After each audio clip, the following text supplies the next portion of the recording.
Hi guys, if you want to use the classic volume mixer of Windows 10 and Windows 11 because you can't find anywhere the classic volume mixer, if you want to find out, then here is the fix.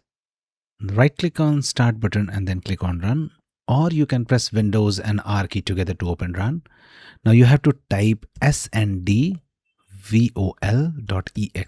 Okay, this is the thing which you have to type sndvol.exe and click on OK, and that's it.